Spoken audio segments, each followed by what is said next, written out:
ನಮಸ್ತೆ, ನಾನು Vedavati. Welcome back to my channel. ಇವತ್ತಿನ ರೆಸಿಪಿಯಲ್ಲಿ ಬರೇ 3 ಸಾಮಗ್ರಿ ಹಾಕಿ ಈ ಒಂದು ಸ್ವೀಟನ್ನು ಮಾಡೋಣ. ಮಕ್ಕಳಿಗೆ ಈ ಉಂಡೆ ಮಾಡಿಕೊಡಿ, ತುಂಬ ಇಷ್ಟಪಟ್ಟು ತಿಂತಾರೆ.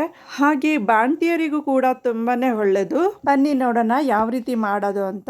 ಫಸ್ಟ್ ಒಂದು ಬಾಣಲಿಗೆ ಗಸಗಸೆನ ಹುರ್ಕೊಳ್ತೀನಿ. ಗಸಗಸೆ ಬಂದ್ಬಿಟ್ಟು ಸ್ಮಾಲ್ ಕಪ್ಪಲ್ಲಿ 3/4 1 ಕಪ್ ಅಷ್ಟು ಹಾಕೊಳ್ತೀನಿ. ಇಲ್ಲಿ ಗಸಗಸೆನ ಡ್ರೈ ಆಗಿ ರೋಸ್ಟ್ ಮಾಡ್ಕೊಳ್ತೀನಿ. ಇದಕ್ಕೆ ಸ್ವಲ್ಪನೂ ತುಪ್ಪ ಎಣ್ಣೆ ಹಾಕೊಳ್ಳೋದಿಲ್ಲ. ಇಲ್ಲಿ ಗಸಗಸೆ ಹುರ್ಕೊಳ್ಬೇಕಾದ್ರೆ ಲೋ ಫ್ಲೇಮ್ ಅಲ್ಲೇ ಹುರ್ಕೊಳ್ಬೇಕಾಗುತ್ತೆ.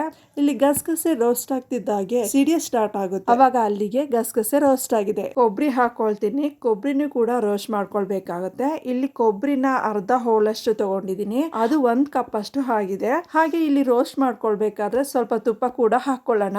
ಇಲ್ಲಿ ಕೊಬ್ಬರಿನ ಸಣ್ಣಕ್ಕೆ ಗ್ರೈಂಡ್ ಮಾಡಿ ಹಾಕೊಂಡಿದ್ದೀನಿ. ಇದಕ್ಕೆ ಸ್ವಲ್ಪನೂ ನೀರು ಹಾಕೊಂಡಿಲ್ಲ. ಹಾಗೆ ಡ್ರೈ ಆಗಿ ಪೌಡರ್ ಮಾಡಿ ಹಾಕೊಂಡಿದ್ದೀನಿ. ಇದನ್ನು ಕೂಡ ಲೋ ಫ್ಲೇಮ್ ಅಲ್ಲೇ ರೋಸ್ಟ್ ಮಾಡ್ಕೊಳ್ತೀನಿ. ಹಾಗೆ ಇದು ಲೈಟ್ ಆಗಿ ಬ್ರೌನ್ ಕಲರ್ ಬರೋವರೆಗೂ ರೋಸ್ಟ್ ಮಾಡ್ಕೊಳ್ಳೋಣ.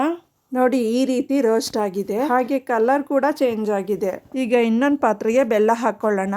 ಇಲ್ಲಿ ಬೆಲ್ಲ ಬಂದ್ಬಿಟ್ಟು ಕೊಬ್ಬರಿ ಯಾವ ಕಪ್ಪಲ್ಲಿ ಹಾಕೊಂಡಿದೀವೋ ಅದೇ ಕಪ್ಪಲ್ಲಿ ಅರ್ಧ ಕಪ್ ಅಷ್ಟು ಹಾಕೊಂಡಿದೀನಿ. ಇಲ್ಲಿ ನೀರನ್ನ ಸ್ವಲ್ಪ ಹಾಕೊಳ್ಳೋಣ. ಇಲ್ಲಿ ಬೆಲ್ಲನ ಕರಗಿಸ್ಕೊಂಡು ಒಂದೇ ಒಂದು ಕುದಿಯಲ್ಲಿ ಬೇಯಿಸ್ಕೊಳ್ತೀನಿ. ಅಂದ್ರೆ ಇಲ್ಲಿ ನಾನು ಪಾಕ ಮಾಡ್ಕೊಳ್ತಾ ಇಲ್ಲ. ಏಕೆಂದ್ರೆ ಡೈರೆಕ್ಟ್ ಆಗಿ ಹಾಕೋದ್ರಿಂದ ಕಸ ಇರುತ್ತೆ ಅಲ್ವಾ, ಹಾಗಾಗಿ ಸಪರೇಟ್ ಆಗಿ ಕುದಿಸ್ಕೊಂಡು ಸೋರ್ಸ್ಕೊಂಡು ಹಾಕೊಳ್ತೀನಿ. ಇದು ಜಸ್ಟ್ 2 ಕುದಿ ಬಂದ್ರೆ ಸಾಕು, ಜಾಸ್ತಿ ಹೊತ್ತು ಬೇಯಿಸ್ಕೊಳ್ಳೋದು ಬೇಕಾಗಿಲ್ಲ. ಈಗ ನೋಡಿ, ಬೆಲ್ಲ ಕುದಿ ಬಂದಿದೆ. ಈಗ ಸ್ಟವ್ ಸ್ವಿಚ್ ಆಫ್ ಮಾಡ್ಕೊಂಡು ಈಗ ಇದನ್ನ ಕೊಬ್ಬರಿ ಹುರ್ಕೊಳ್ತಿದ್ವಲ್ಲ ಅದೇ ಬಾಣ್ಲಿಗೆ ಪಾಕನ್ನ ಸೋರ್ಸ್ಬಿಟ್ಟು ಹಾಕೊಳ್ತೀನಿ. ಈಗ ಇದನ್ನ ನೀಟಾಗಿ ಮಿಕ್ಸ್ ಮಾಡ್ಕೊಳ್ಳೋಣ. ಹಾಗೆ ಇದನ್ನ ಲೋ ಫ್ಲೇಮ್ ಅಲ್ಲೇ ಮಿಕ್ಸ್ ಮಾಡ್ಕೊಳ್ತಾ ಹೋಗೋಣ. ಯಾಕೆಂದ್ರೆ ಕೊಬ್ಬರಿನ ಆಲ್ರೆಡಿ ನಾವು ರೋಸ್ಟ್ ಮಾಡ್ಕೊಂಡಿರೋದ್ರಿಂದ ಇನ್ನು ಜಾಸ್ತಿ ಹೊತ್ತು ಬೇಯಿಸ್ಕೊಳ್ಳೋದು ಬೇಡ. ಹಾಗೆ ಬೆಲ್ಲನೂ ಕೂಡ ಸಪರೇಟ್ ಆಗಿ ಬೇಯಿಸಿ ಹಾಕೊಂಡಿದೀವಿ. ಈಗ ಇದ್ರ ಜೊತೆಗೆ ಗಸಗಸೆ ಕೂಡ ಹಾಕೊಳ್ತಾ ಇದ್ದೀನಿ. ಹಾಗೆ ಸ್ವಲ್ಪ ಏಲಕ್ಕಿ ಪುಡಿ ಕೂಡ ಹಾಕೊಳ್ತೀನಿ.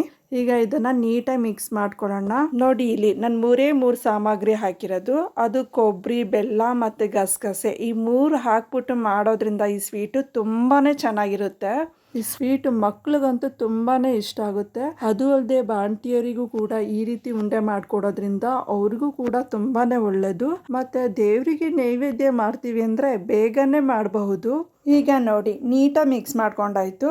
ಈಗ ಇದನ್ನ ಒಂದು ಪ್ಲೇಟಿಗೆ ಹಾಕೊಳ್ತೀನಿ. ಇದನ್ನ ಬಿಸಿ ಇದ್ದಾಗಲೇ ಉಂಡೆ ಮಾಡ್ಕೊಳ್ಳೋಣ. ಅಂದ್ರೆ ನೀಟಾಗಿ ಉಂಡೆ ಮಾಡ್ಕೋಬಹುದು. ಆಮೇಲೆ ಅಂಟ್ಕೊಳ್ಳುತ್ತೆ. ಅಂದರೆ ತುಂಬ ಬಿಸಿ ಇದ್ದಾಗ ಉಂಡೆ ಕಟ್ಟಬೇಕು ಅನ್ನೋದೇನಿಲ್ಲ.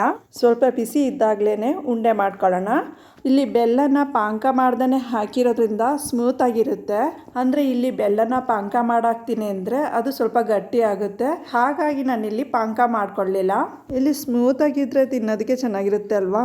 ಹಾಗೆ ಮಕ್ಕಳಿಗೆ ಸ್ನ್ಯಾಕ್ಸ್ಗೆ ತಿನ್ನೋದಕ್ಕೆ ಕೊಡ್ಬೋದು. ಈ ಉಂಡೆನ ತಿಂಗಳು ತನಕ ಇಟ್ಕೊಂಡು ತಿನ್ಬೋದು. ಇಲ್ಲಿ ಕೊಬ್ಬರಿ ಮತ್ತು ಗಸಗಸೆನ ರೋಸ್ಟ್ ಮಾಡಿ ಹಾಕಿರೋದ್ರಿಂದ ಬೇಗ ಕೆಡೋದಿಲ್ಲ. ಅದು ಅಲ್ಲದೆ ಬೇಗನೆ ಮಾಡ್ಕೋಬಹುದು. ತುಂಬ ಟೈಮ್ ತಗೊಳ್ಳೋದಿಲ್ಲ. ತುಂಬ ಈಸಿಯಾಗೆ ಮಾಡ್ಬೋದು. ನೋಡಿದ್ರಲ್ಲ, ತುಂಬ ಸಿಂಪಲ್ ರೆಸಿಪಿ ಹಾಗೂ ಹೆಲ್ತಿ ರೆಸಿಪಿ ಕೂಡ. ಈ ರೆಸಿಪಿ ಇಷ್ಟ ಆಗಿದ್ದಲ್ಲಿ ಪ್ಲೀಸ್ ಲೈಕ್ ಮಾಡಿ, ಶೇರ್ ಮಾಡಿ. ಸಬ್ಸ್ಕ್ರೈಬ್ ಆಗಿಲ್ಲ ಅಂದರೆ ಸಬ್ಸ್ಕ್ರೈಬ್ ಮಾಡ್ಕೊಳ್ಳಿ. Thank you.